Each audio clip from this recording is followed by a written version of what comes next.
What's up, guys? Corvo here for Dexerto with a last PCS player interview. This time it's the winners interview, and I am joined by Trevor from Oath. How you doing, Trevor? Well, not really a player's interview, but coach interview, but I'm doing good. Good to see you, Kobo. It's the fifth player, you know, it's the most important one. That's true, I was the sub. I am the registered sub on the team. So Nice. All right, I think we've never had a coach interview before, so I'm going to start this off with a super basic question. I know you played comp before. I've played against you about 3 years ago and stuff, and I want to ask, how do you go from playing the game to coaching the game? those who can't do teach, right? And on a more serious note, PUBG kind of went through that stale period, after NPL ended, and there wasn't really much to play for, and I had to kind of get back into real life a little bit, and I was going back to school, getting back into a job. And then these guys, which was Wolf, Rello, just asked me to come help them with some prep stuff because they respected the way I thought about the game, and it kind of just went from there. It definitely helps that I coach a team that I know everybody on that team is way better than I could ever be, and so it's just fun to be part of the project as a whole. Speaking about the project, I think a lot of people are probably wondering, what does the coach do? What do you do to get the guys ready for an event like PCS5? Now what do I do is a lot different than what I did, a year ago or even 2 years ago at this point with this team, because we're pretty far along and everything we work on is very minuscule. So what I do is, obviously I spectate scrims every day. I make sure, I don't know, it's kind of like, what doesn't a coach do? I do all the management stuff, I fill out all the paperwork, all that stuff, and then we'll go over things that teams are doing around us. We'll talk about macro strategy, micro strategy. I make sure the guys are getting along when they get little tiffs. I'm the fifth voice that, is like, yo, chill out, guys. Let's talk this through. Let's figure this out. I lead the talks as far as I think Jake even tweeted about it. Before our week 2 win, we had a huge heart-to-heart talk because we we didn't play bad the first week, but we really came together the second week. And so sometimes, it's I need to gauge the room and how everyone's feeling. And, I think I have a pretty good sense where I know if we're going to do good on a day before the day even starts, because I just know my guys so well. I know their attitudes. I know how they feel. I know who the leaders of the team are and who the, followers of the team are. And if the leaders aren't feeling so good or the followers aren't feeling so good, maybe they don't listen as well. And so it's my job to make sure they're all showing up 100% ready to play. So You're that's like my the glue role that keeps mainly. everything together, pretty much. Yeah, and in land scenarios it's even different. Like Snaker's a little bit more hot-headed. I'll pull him to the side and give him one-on-one talks, or Rello as well. Rello carries his emotions on his sleeve. His stress levels get really high in some of those really stressful moments, like at PGIS, and just talking him down and getting him ready to go. But it is easier when my guys are the best than just being honest. But we've worked really hard to get to this point. So, it's 2 years of work to get to the best. So, but yeah, proud of it. That brings me very nicely to my next point. And the question I wanted to ask is, some people, definitely in a lot of people's perception, you guys have sort of been in the shadow of Sonics, but the recent results have kind of changed that. So how does it feel to be better than the Sonics? The Sonics era is over, Kobo. Come on. And what they get, 7th, and they just lost to us again. The 7th in ESL, and then they just lost again. It's over. It's over, man. It's our era. Nice. 2 in a row. Major champs. They can't hold that over us anymore. When I was doing the Snakers interview, I was looking at the Wikipedia page, and I was looking at all the NA tournaments, and your average placement was 2. And now you got another one that has a 1 on it. It's honestly insane how consistent you guys are. Yeah, it's definitely been. TSM's a great team, but it's as of late this year, I think they struggled more with the format change than anyone else. They won the first tournament, which was super, and then after that, it's just kind of been a 2-horse race between us and Sonics. But of the MC tournaments, we won 2 out of 3, so feels good. You try to keep the guys in the right frame of mind. If you had to put a number on it, let's say, how much percent of PUBG competitive is mentality? What do you think? 80%, probably. It's really high, especially in a region like Americas. It's very high. If I was going to be brutally honest, there's 2 to 3 teams that should ever stand a chance in a team fight against my team, like in the whole region.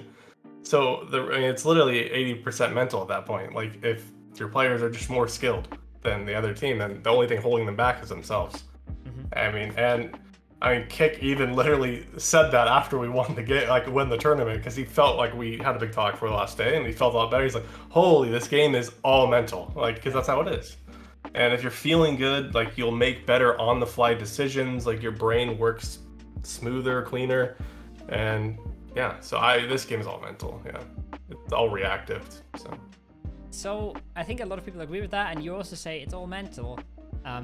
But you guys are a team that very often starts slow, and then on the last day you pull it back. You win those 2 games in a row. You win 3 games on the last day, stuff like that. So how is Oaf such a good comeback team?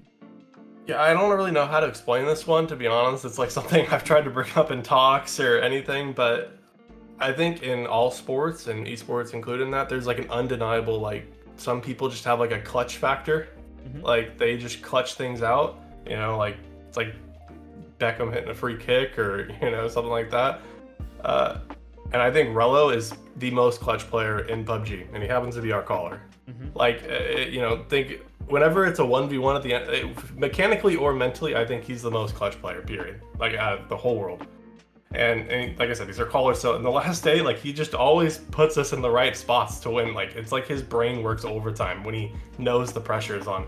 But also in like 1v1s, like take the ESL, the last qualifier game, we win the last game to qualify. When I hear it's Rello in a 1v1, like in my brain, I'm like, thank God he's the one alive, because he's gonna win that. Like he'll always win that, and he's always so calm, cool, and collected in those moments. And I think that's his greatest strength as a player. So I mean, when it was live, I was observing this, but then after the game, I was watching Purdy Curdy. He was doing a watch party, and he was like, "It's Rello, the game's over."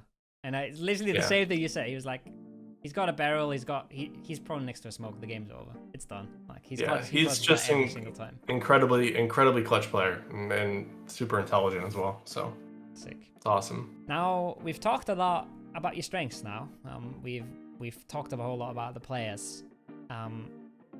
PGC is a different ball game. PGC is not the Americas region. How do you feel? How prepared do you feel for PGC? I mean, I think I feel better, way better than we did last year going into it. Last year we felt good. Like we came off a win last year before we went too. We won the DreamHack event and then we went. So we were feeling pretty good. But I mean, things we struggled with last year, I think, is Kick coming in fixed a lot of our issues. Rello was new to calling at the time, but also nobody else on the team was really super vocal besides him. And Kick's another very vocal leader. Like he naturally leads and he'll make a lot of suggestions. It's almost a 2-man game in the calling. Rello has like final say or whatever, but Kick puts a lot into it. Also, Kick brought the stats that we need, but like I joke with everybody, like, and this is more of like an America's joke, like Tiggleton's a monster, but like Snakers was always right there, and now I have 2 Snakers, so worth of stats. Like if you look at any leaderboard, it's Tiggle be first, but then it's like Snakers Kick Snakers, always. So we have a ton more firepower on our team. Kick's one of those players that like you don't even realize how, like the game ends and he has like, or the weekend ends and he's got like 4K damage, and you're like, where did you even shoot these people, bro? Like you were like, I listened to the console time, I watched the VODs, like I don't even know where you put this damage out. So yeah, Kick coming in has just made us, like, it's taken us to the next level. Plus, we all got that experience. Like, we're going back to a very familiar place. We lived at this place we're going to for 3 months. We played this exact format for 3 months. We found some success in the survival. We made every week, one of only 3 teams to go to every final. And the player we brought in got 2nd place overall and won $1 million. So we've been there, we've done it. And I don't, this is like the best team I could have ever put together to send. So I feel confident. Yeah. Sick. Yeah, I feel good. I was watching the NA games with some friends the last weekend of PCS, and someone literally said what you just said. It's funny.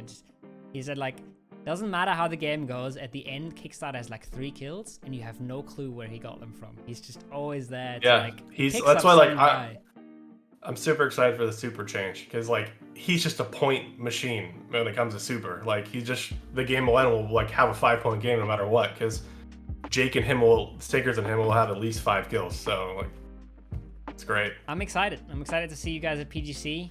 Is there any more things you want to say? Any more shout outs you have? Anyone you're going to greet? Anything? I mean, obviously, shout out to all the Sonics fans on the Twitch chat. Sorry to let all your pick'em votes down. All 188,000 of you. But maybe next time we have a PCS run, you'll be a little smarter with your pick'em vote. But yeah, it's the Oath era. That's cool. Thank you so much for the interview. It was super nice, very insightful.